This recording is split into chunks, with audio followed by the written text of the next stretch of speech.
Fellow book-loving friends. Thank you for joining me for Spill the Tea with Dee Book Chat. Go ahead and ring that bell and don't forget to subscribe so you don't miss anything. My name is Dee Armstrong. Some of you already know me. I'm a romance and suspense author. My books leave a fingerprint on your heart. But I'm not only a writer, I'm a grandma, a teaholic, a gardening ninja, and I love to talk about books with my book-loving friends. Pour a cup of tea or your favorite caffeinated beverage. I don't judge. Unwrap some chocolate and let's chat.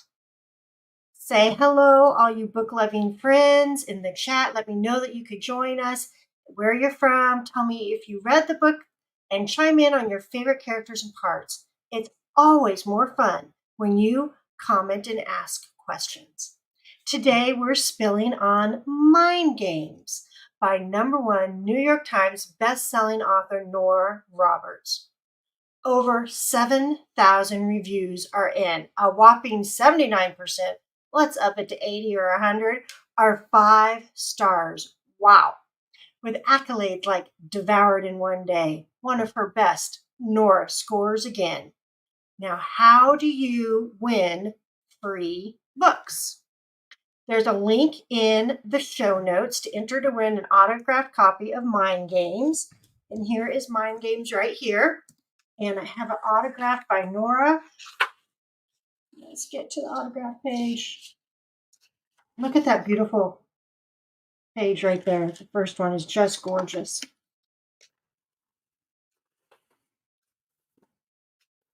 There it is. Mind Games, autographed by Nora Roberts. My Vanna skills are so sad. Sorry about that.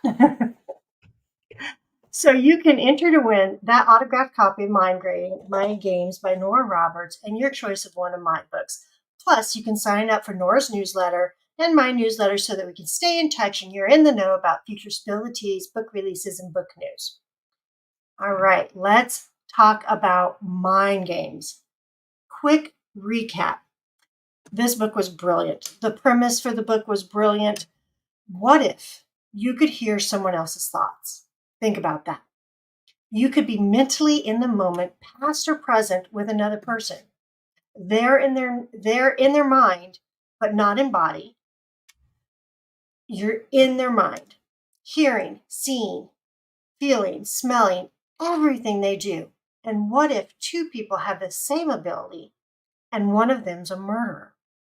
Imagine that you're 12 and the only people you know with your ability to, let's call it mind travel or see, are the women in your family. What if the first time you encounter another person with this ability, he's killing someone you love and there's nothing you can do to stop it? Now weave in extraordinary heart-touching family connections, a love story with a hero who would knock your socks off, and a woman's determination to not let the bad guy win, and you've got Nora Roberts' book, Mind Games. Let's talk about the characters. I'm getting old, I have to wear my glasses. I'm going to hit the character highlights and leave one character a mystery. The main character, Thea, starts the book off at 12 years of age, and we follow the highs and lows of her journey into womanhood. Highs, like finding her forever best girlfriend and her first crush. Lows, like experiencing the loss of loved ones through the mind of a killer. Highs, like helping put the killer behind bars. Lows, like the killer has nothing better to do but to attempt to break into Thea's mind and cause her harm. Now, Thea has a brother, Rim, who is super cute but annoying in the kind of cute/annoying hybrid that only a younger brother could achieve. He brings those fun qualities into manhood. Through everything, Rim remains family-oriented and a strong shoulder for Thea. Now, Lucy is Thea's grandmother, born and raised in the mountains, a grandma to everyone a grandma that everyone would love to have. She's loving, she's kind, she's able to guide you about the special abilities that you both share. Plus, man, can she cook. Made me hungry through the whole book. I might have gained 5 pounds just by reading. In fact, I'm going to say that the food in the book was its own character. everything from fried chicken and fried okra to apple stack cake and pecan pie. Half of me was wondering how these women stay so skinny on mashed potatoes, gravy, and buttermilk. And the other half of me was hoping that Nora would put the recipes in the back of the book so that I could try them.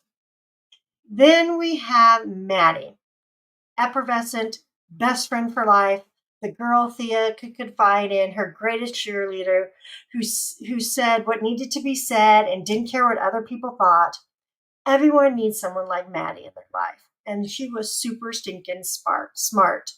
Then we have Ray Riggs, the bad guy, the man who hated everyone and everything that breathed. He hated everyone and everything. Jealousy ruled this man's world and destroyed his life. Throw in the dogs and the ladies, as Nora calls them, the chickens, the goats, the cows, and you have a full cast of characters for fun and heartbreak. The majority of the book is set in Redbud Hollow in Kentucky. The majestic mountains are a character of their own, bringing beauty and comfort to Thea. Now, who was your favorite character? At this stage in my life, I really identified and wanted to be like Lucy. She handled things with kindness and strength. She was wise and beautiful. She used her gifts from seeing into other people's minds, to cooking, to soap, to making soap and candlestick making for good. All those things she used for good. With her knowledge of plants and how to use them to heal, she tickled the line of a white witch. Sometimes I wondered why she didn't use her talents more to help Thea, but then Thea wouldn't have grown to become the strong woman that she was, and it would have become Thea's and Lucy's book, not Thea's alone. All right. What part made your heart race? Now, the beginning of the book hit me the hardest. Liking everyone in Thea's family and knowing someone was going to die and change her world forever. Then we met Ray Riggs and the hate that festered inside his brain, and having Thea's mind melded with his as he killed the people she loved. It was a sidekick to the heart. I just thought that part was powerful. And then there's, other parts of the book that I really enjoyed. I love so many parts. As a writer, I enjoyed how Nora weaved the love story into the book. And what a love story. I want you to experience this as I did. So I'm not going to spill on who the love interest was. But I must tell you that at first, I have this terrible habit. This is why. Some people are probably saying, well, if you read the back of the book, it probably said. I don't read the back of the books. When I go to read a book, I don't want anything in my head knowing what's going to happen. So I pick the authors that I love, or an author that has been suggested to me. So I did not know who the love interest was. And at first, I thought that the sheriff's son, Will McKinnon, would be the love interest. I was all Team Will. He stepped up and took care of the animals while Thea and her family grieved, never expected or asked for anything in return. I just thought he was a great character for the glimpse that we had of him, but maybe he'll get his own book. Who knows? Now, Nora was super slick at weaving in the love interest. She used the charm of three. Your first glimpse, Nora barely breathed over the words of who he was.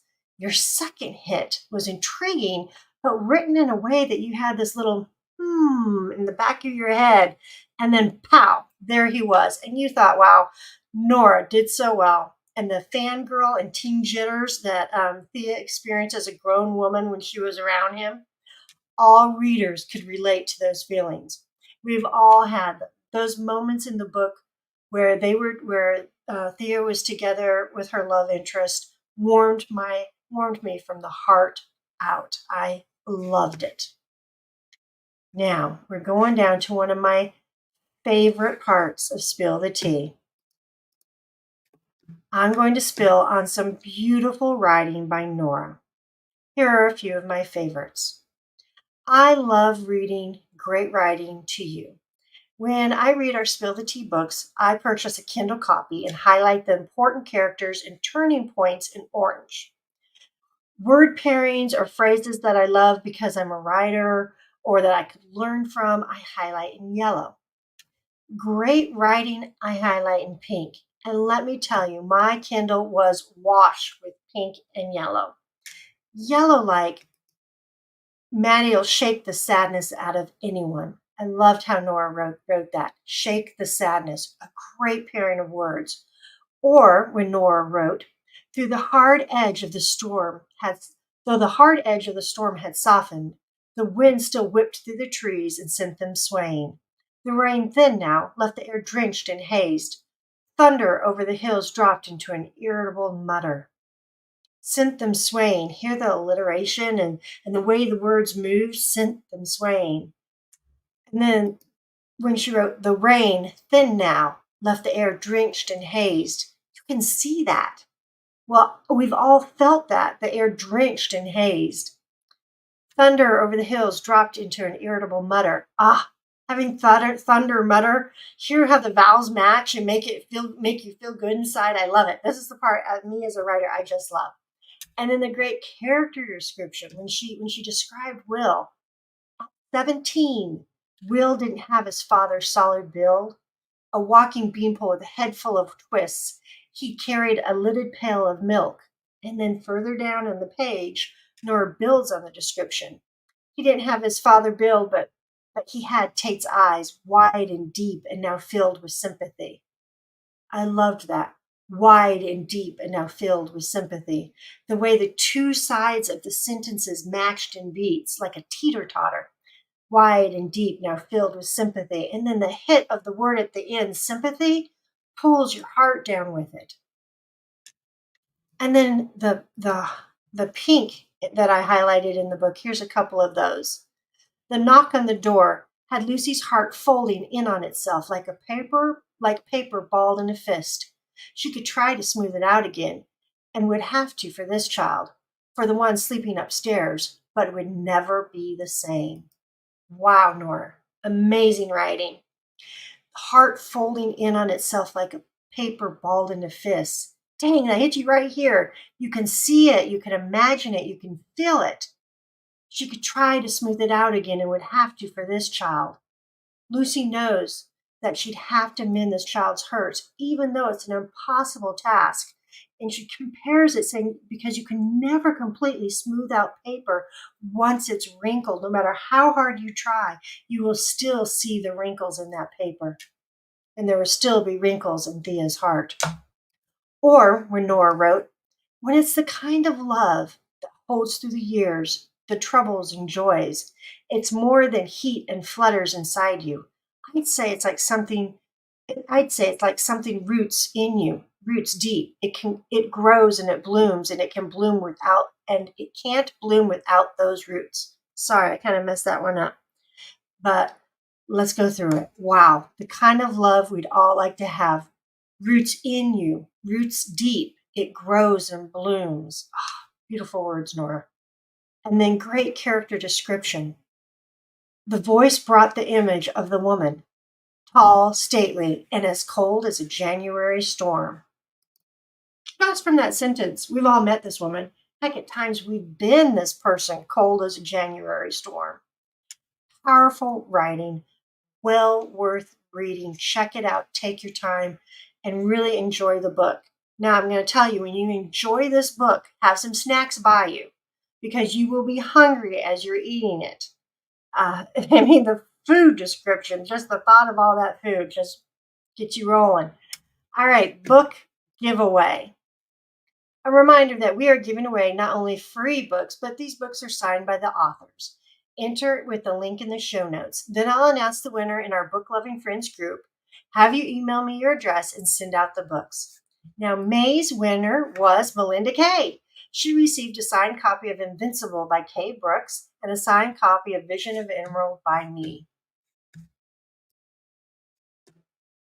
Before we end, I'd like to share with you why I started Spill the Tea. I want to grow as a writer. Part of that journey is reading books written by other people, reading great writing, sometimes extraordinary writing. writing that crawls inside of you and becomes a part of you. I could have read these books by myself and said, yeah, that was awesome, but I wanted to share with my book loving friends and have fun with it. If you've enjoyed Spill the Tea today, share, like, tell your friends, because books are more fun when you share them with friends. Our next Spill the Tea is August 21st at 1 p.m. Eastern Standard. We are spilling on Cold Fury by Toni Anderson, and it is also signed. I already have this one open. This will be my first time reading one of Toni's books, and I will be spilling on it solo. It's really hard to spill solo because when I spill with an author, I'm hoping that they throw stuff out there that I don't want to say because I don't want to ruin the book for anybody. But I have to really tread a careful line when I'm spilling solo. I don't want to give away too much of the book because I want you to get the book and enjoy the book. But Toni was awarded Book of the Month by Barnes & Noble, which is tough to achieve when you're a self-published author. And I had to check her out, and I hope you do too. One of my author girlfriends just raved on about Toni. I contacted Toni, and she was kind enough to mail over a signed book plate, which I've already placed in the book for you. Try not to break my van is really bad. There we go. And then she also sent, a bookmark and these absolutely adorable stickers. Look at them. Aren't they cute? They're the little characters. So this will all come to you in the book if you win. I can't wait to dig into Cold Fury. And a huge thank you to all of you for tuning in and chatting with me about great books. I just want to tell you guys are the best. I'll put the kettle on for next time. Hugs. Bye for now.